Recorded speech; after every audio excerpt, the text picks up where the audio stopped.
America drowning in debt, politicians jabbering and spewing talking points, while the American youth flip the bill. Is Generation Y Generation screwed?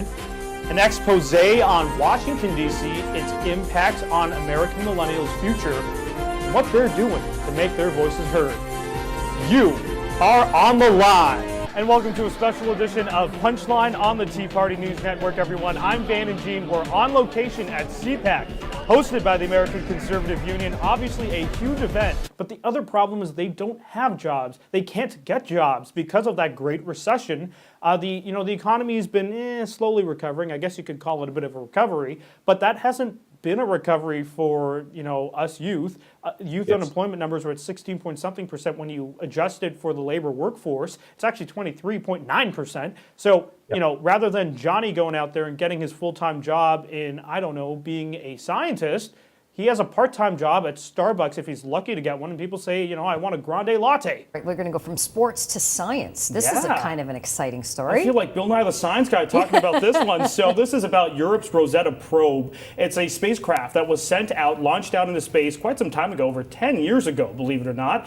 And it's finally made some history, the first in space history, I might add, to now orbit around a comet. Education is a very important topic that many people are discussing here at CPAC 2014 this year.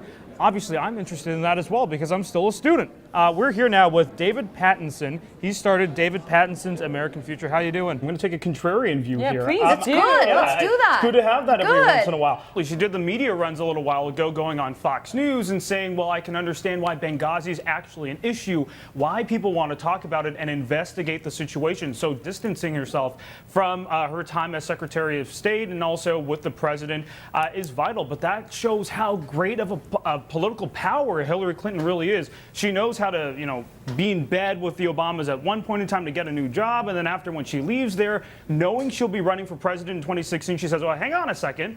I'm no Obama supporter here. I'm a Clinton through and through. I am who I am. President Obama is who he is. So this really shows that she's great at playing politics. I think there's one lesson to be learned here, is if we all come together, we can do great things. As you can see here, saving one of your fellow commuters. We can move trains. Vandon, Yes, we great can. stuff. Appreciate you joining me. That is our Sun News contributor, Vandon. Yeah, a lot of people know the name, but they don't know where this is. In the 6th Congressional District of Maryland, that's Dan Bongino, and he won his primary with, I believe, over or around 85% of the votes. And Dan Bongino joins us now to discuss his decisive victory. Dan, thanks for joining us. We're going to talk about your organization, but we're also going to talk about this from a personal level. Not yes, you're representing your group. Yes, you're from the Tea Party. But to talk as a Christian for you, Todd, and you as an atheist, David. But before we do that, let's just get into the nitty-gritty of what happened here and why, well, the media is so interested in you. I got to wrap things up. We'd like to get your thoughts as well. Send us a tweet. My Twitter handle is @VandonGene. This network is @TPNN Tweets.